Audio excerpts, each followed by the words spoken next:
Listen carefully, because what I'm about to tell you will shatter every lie you've been fed about how the world really works. You've been taught that fairness wins. That good guys finish first? That if you just work hard enough, play by the rules, and treat everyone with kindness, success will find you. It's all garbage. Pure, calculated garbage designed to keep you exactly where you are, powerless, struggling, and wondering why everyone else seems to be getting ahead while you're stuck playing a game that doesn't exist. The brutal truth? Fairness is a fairy tale, a bedtime story for adults who refuse to see reality. While you're busy being the good person, the world is being carved up by those who understand one fundamental law. Power doesn't care about your moral high ground. Think about your workplace right now. Who got that promotion? Was it the hardest worker? The most qualified? The one who stayed late every night and never complained? Or was it the person who knew exactly what to say, when to say it, and how to position themselves as indispensable? You know the answer. Deep down, you've always known. The person who got ahead wasn't necessarily the best at the job. They were the best at the game. The real game. The one nobody talks about but everyone plays except you. Niccolo Machiavelli understood this 5 centuries ago when he wrote, "Since love and fear can hardly exist together, if we must choose between them, it is far safer to be feared than loved." He wasn't being cruel. He was being honest about human nature. But here's what's even more disturbing. You've been conditioned to feel guilty about winning. Society has programmed you to believe that wanting power, wanting to be respected, wanting to control your own destiny somehow makes you a bad person. Meanwhile, the people running your company, your government, your entire world, they're laughing at your moral superiority while they reshape reality to their advantage. Have you ever been punished for doing the right thing?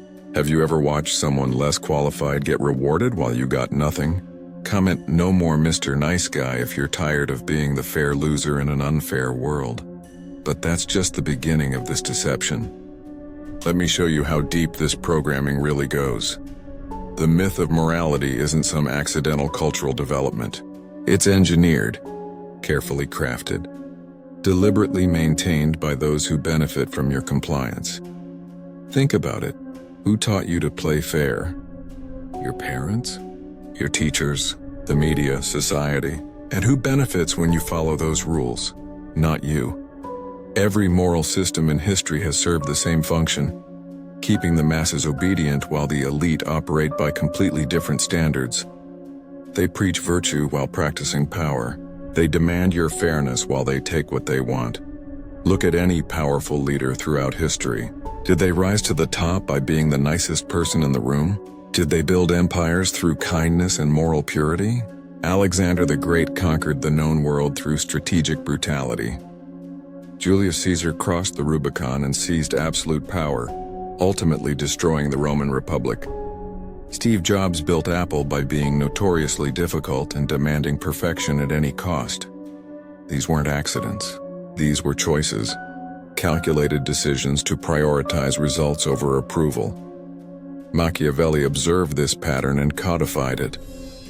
Men judge generally more by the eye than by the hand, for everyone can see and few can feel. Everyone sees what you appear to be, few really know what you are. The powerful understand that perception is reality. While you're focused on actually being good, they're focused on appearing good while doing whatever it takes to win.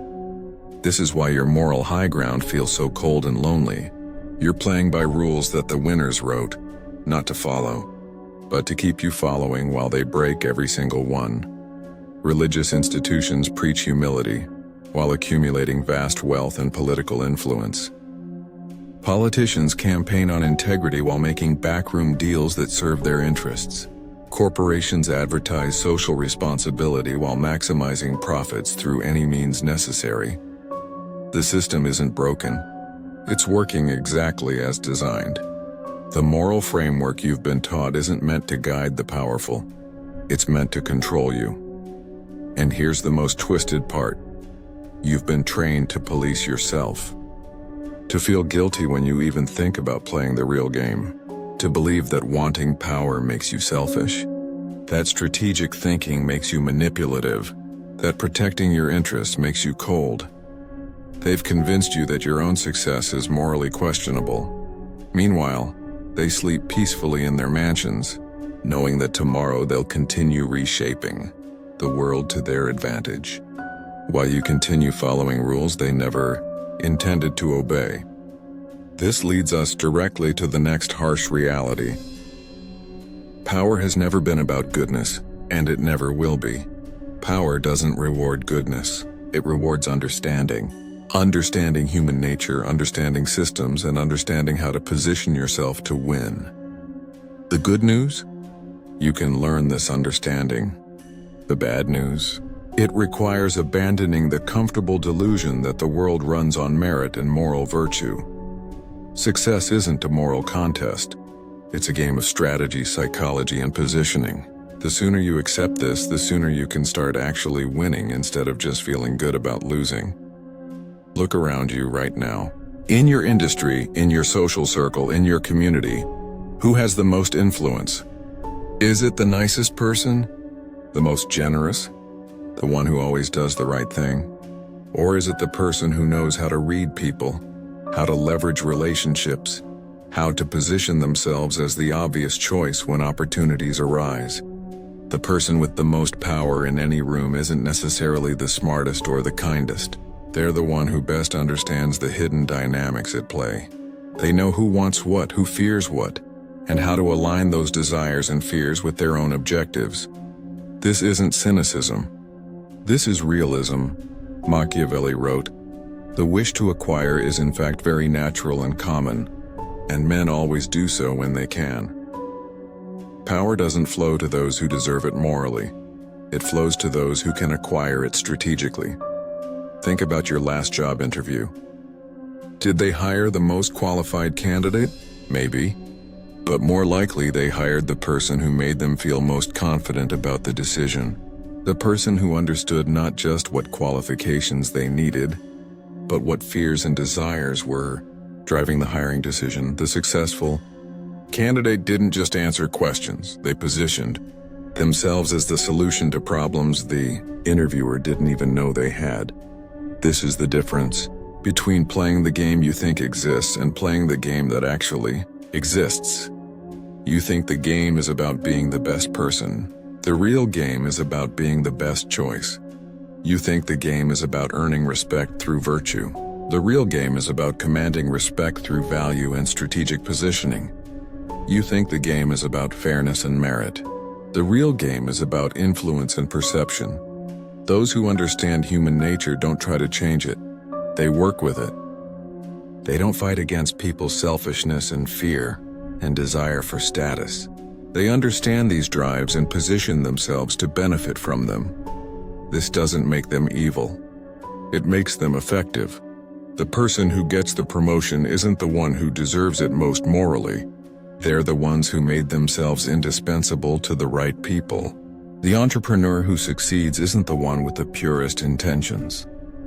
They're the ones who solved real problems for real people in ways that generated real value. Power respects results, not intentions. It respects capability, not character. It respects strategic thinking, not moral purity. And here's what's fascinating. Once you stop trying to earn power through goodness and start earning it through competence and strategy, you often become more genuinely helpful to others, because now you have the actual influence to make positive changes instead of just good intentions. Here's the deeper truth. The most successful people in any field share certain psychological traits that have nothing to do with traditional morality and everything to do with strategic thinking. Let me paint you a picture of how the predator mind actually works. First, emotional detachment. While you're getting upset about unfairness, they're analyzing the situation objectively. They don't take things personally because personal emotions cloud strategic judgment. When someone betrays them, they don't waste energy on anger. They calculate the appropriate response that serves their long-term interests. Second, they study people like scientists study specimens. They observe patterns, test hypotheses, and build mental models of how different personality types respond to different approaches. They know that the person who needs constant validation responds differently than the person who values intellectual respect, and they adjust their communication accordingly. Third, they think in systems, not events. When something goes wrong, they don't just react to the immediate problem. They examine the entire chain of cause and effect that led to that moment. They ask not just what happened, but what conditions allowed this to happen, and how do I ensure the conditions favor me next time? Fourth, they weaponize empathy. This might sound contradictory, but hear me out. They don't feel less, they feel strategically. They understand other people's emotions deeply, not to connect with them, but to predict and influence them. They know exactly what to say to make someone feel understood. Not because they care about that person's feelings, but because making someone feel understood is the fastest way to gain their trust and cooperation. Machiavelli observed, "Everyone sees what you appear to be. Few really know what you are, and those few dare not oppose themselves to the opinion of the many." The predator mind masters this principle. They control the narrative about who they are while keeping their true thoughts and strategies completely private. Fifth, they embrace controlled ruthlessness. They don't act cruelly out of emotion, they act decisive out of necessity. When someone needs to be removed from their path, they don't hesitate, they don't feel guilty, and they don't make it personal. They simply execute the necessary action with the same emotional neutrality as a surgeon making an incision. Most importantly, they never apologize for winning. They don't seek permission to be successful. They don't ask if it's okay to want more. They identify what they want, develop a strategy to get it, and execute that strategy with disciplined consistency.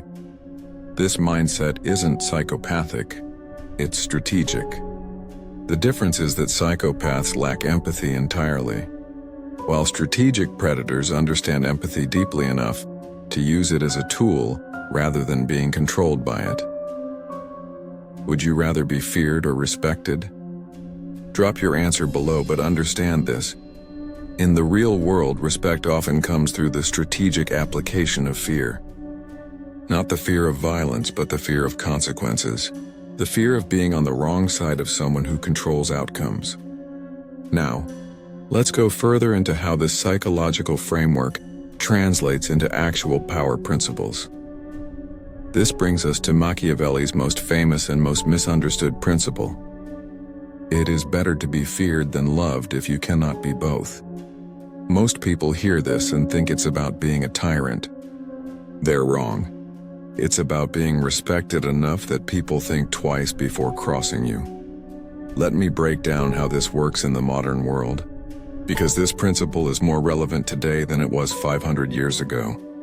In your workplace, the person who gets walked over isn't the one people dislike, it's the one people don't respect. They might think you're nice. They might even like spending time with you. But when decisions need to be made, when resources need to be allocated, when someone needs to be blamed or rewarded, they don't consider your feelings because they know you won't do anything meaningful about it. The person who commands respect, on the other hand, is the one people know has options. They know this person could make their life easier or harder, depending on how they're treated. Not through threats or manipulation, but through competence, connections, and the ability to deliver consequences. Here's how to apply this principle without becoming a monster. First, develop what I call strategic consequences. When someone disrespects your time, your work, or your boundaries, they need to experience a real cost for that choice. Not revenge, consequences. If they consistently show up late to meetings with you, those meetings start happening without them. If they take credit for your work, you start documenting everything and copying relevant people on communications. If they interrupt you constantly, you stop responding to their urgent requests with the same priority. Second, make your value undeniable. The strongest position isn't being liked, it's being needed. When you become genuinely indispensable to the right people, you don't need to demand respect. It gets given to you automatically because people protect what they need. Third, control the narrative about consequences. Machiavelli wrote, "Men judge generally more by the eye than by the hand." People need to see what happens when someone crosses you, but they need to see it as justified, not petty. When you deliver consequences, it should look like natural cause and effect, not a personal vendetta. Fourth, master the art of strategic distance.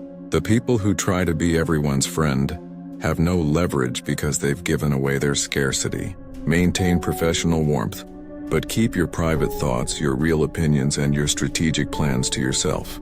Familiarity breeds contempt, but mystery breeds respect. Fifth, never explain yourself more than once. When you make a decision, when you set a boundary, when you deliver a consequence, state it clearly once and then enforce it consistently. The moment you start over-explaining or justifying your choices, you signal that they're negotiable. The beautiful thing about this approach is that it actually creates better relationships. When people know exactly what to expect from you, when they understand that respecting you leads to mutual benefit and disrespecting you leads to natural consequences, they start choosing to respect you, not out of love, but out of intelligent self-interest. And here's the paradox. When you stop trying to be loved and start commanding respect, you often end up with both. Because respect creates safety, and safety allows genuine affection to develop. But never confuse the order. Try to be loved first and you'll get neither. Command respect first, and love becomes possible. This leads us directly to the next principle: how to weaponize self-control and strategic thinking. The art of controlled ruthlessness isn't about being cruel. It's about being effective. There's a massive difference between acting out of emotion and acting out of strategy. Emotional ruthlessness is reactive, personal, and ultimately self-destructive. Strategic ruthlessness is calculated, impersonal, and devastatingly effective. Let me show you the difference. Emotional ruthlessness says, "You hurt me, so I'm going to hurt you back." Strategic ruthlessness says, "Your actions have created a situation that requires a specific response to maintain the proper balance of consequences." Emotional ruthlessness is driven by anger, revenge, and the need to feel better. Strategic ruthlessness is driven by logic, positioning, and the need to achieve specific outcomes. Emotional ruthlessness announces itself loudly and burns bridges unnecessarily. Strategic ruthlessness moves quietly and preserves relationships that might be useful later. Here's how controlled ruthlessness actually works in practice. First, you separate the person from the behavior. You're not attacking someone because you dislike them. You're responding to specific actions that created specific problems. This keeps your response proportional and professional, rather than personal and emotional. Second, you focus on future positioning, rather than past grievances. The question isn't, how do I get back at this person? The question is, what response will create the optimal conditions for my future success? Third, you make mercy a choice, not a default. When someone makes a mistake or crosses a line, you consciously decide whether forgiveness serves your strategic interests better than consequences. Sometimes it does, sometimes it doesn't, but it's always a conscious choice based on what outcome you want to create. Fourth, you never act in the heat of emotion. Machiavelli advised, "Never was anything great achieved without danger." But he also understood that danger should be calculated, not impulsive. When someone triggers your anger, that's exactly when you need to slow down, analyze the situation objectively, and determine the most strategic response. Fifth, you maintain plausible deniability. Your actions should appear to be natural consequences of the other person's choices, rather than calculated punishment from you. When they experience negative outcomes, it should look like the inevitable result of their own decisions, not your intervention. This approach is actually more merciful than emotional ruthlessness because it's more precise. Instead of lashing out broadly and hoping to cause maximum damage, you identify the specific behavior that needs to change and create consequences, that specifically address that behavior. For example, if someone repeatedly tries to undermine you in meetings, you don't launch a campaign to destroy their reputation. You simply start documenting their suggestions, copying relevant stakeholders, and asking clarifying questions that expose the flaws in their reasoning. You let their own words create the consequences. If someone takes advantage of your generosity, you don't cut them off completely or tell everyone what they did. You simply stop being generous with them specifically while maintaining your reputation as someone who helps people who deserve help. The goal isn't to be cruel. The goal is to train people to treat you with the respect you deserve by making respect more rewarding than disrespect. And here's what's powerful about this approach. It actually makes you more trustworthy, not less.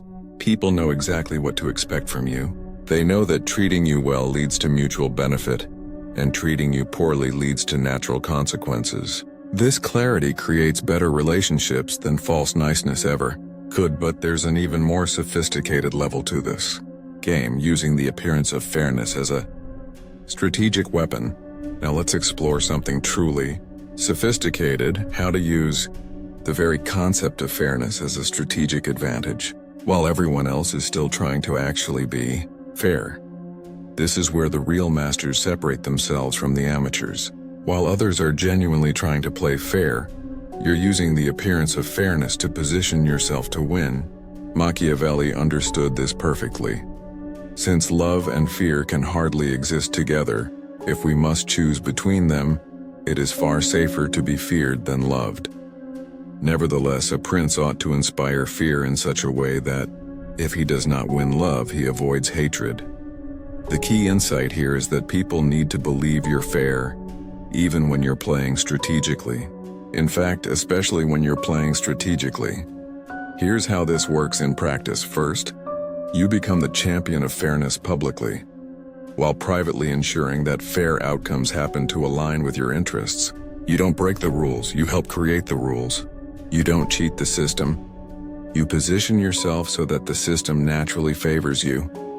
For example, in a workplace setting, you might advocate for merit-based promotions, while quietly ensuring that the definition of merit emphasizes skills you possess and de-emphasizes skills your competitors possess. You're not being unfair, you're just helping define what fairness means. Second, you use other people's sense of fairness against them. Most people have a deep psychological need to appear consistent and fair. Once someone commits to a principle publicly, they feel compelled to honor that principle even when it works against their interests. If you can get someone to agree that the most qualified person should get the opportunity, you've created a framework where they'll have difficulty arguing against you. If you can demonstrate your superior qualifications, they've locked themselves into judging based on merit rather than personal preference. Third, you master the art of appearing reluctant while positioning yourself as the obvious choice. The most powerful position isn't wanting something desperately. It's being the person everyone else thinks should have it, even if you have to convince them that you don't really want it. I don't really want the promotion, but if you think the team needs someone with my experience, this makes you seem humble and selfless while ensuring you get exactly what you want. Fourth, you create win-win scenarios where your success genuinely benefits others, but you benefit more. This is the ultimate expression of strategic fairness. Everyone gets something, but the distribution isn't equal, and the inequality is justified by the value you provide.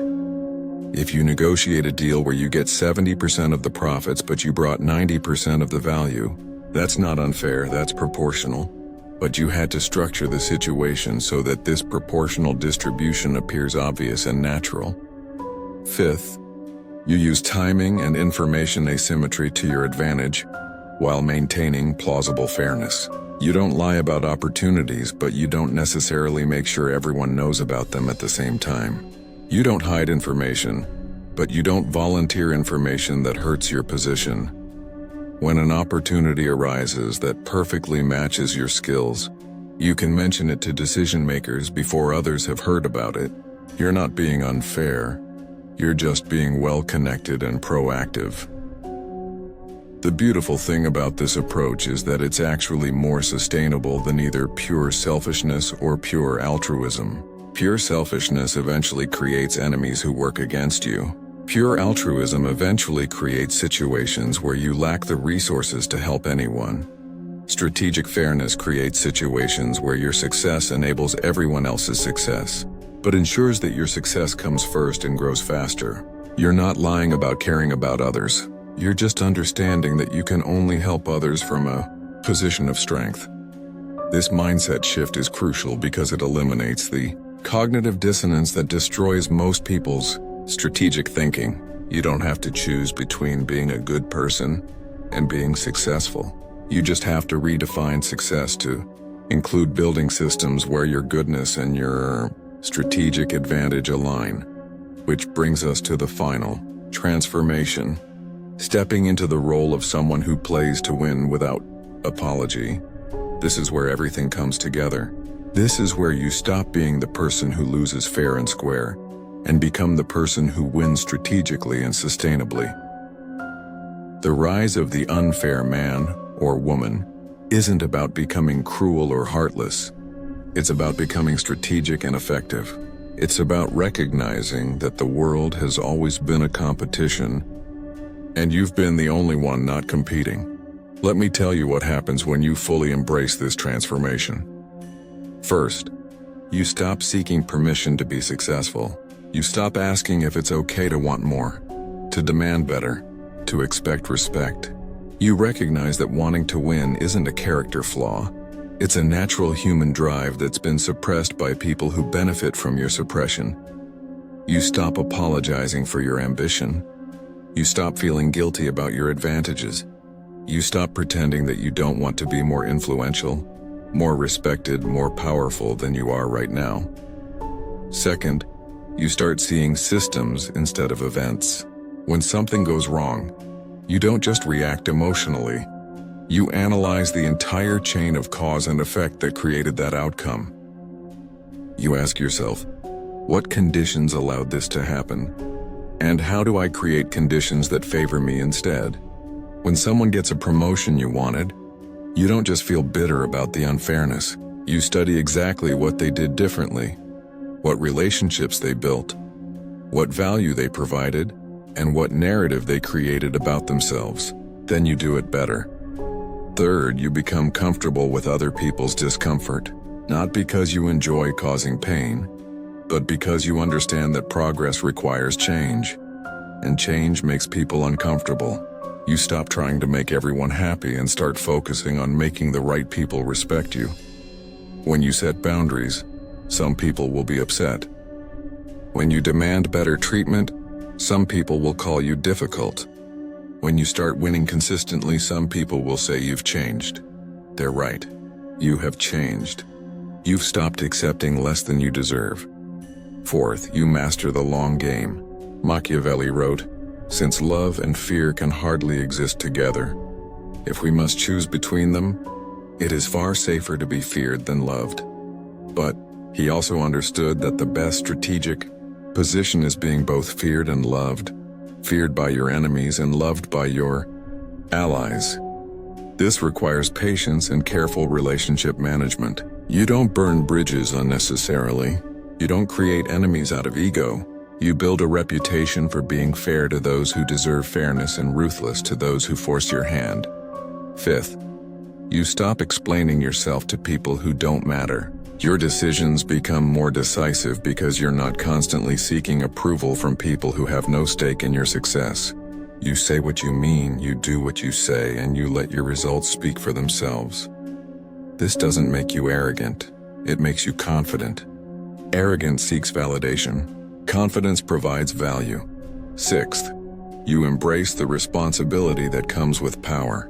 As you become more influential, more successful, more respected, you recognize that this influence comes with obligations, not to be nice, but to be effective, not to make everyone happy, but to create outcomes that matter. The person who plays to win understands that winning isn't just about personal gain. It's about being in a position to shape outcomes, to protect what matters, to build something lasting. Here's what this transformation looks like in your daily life.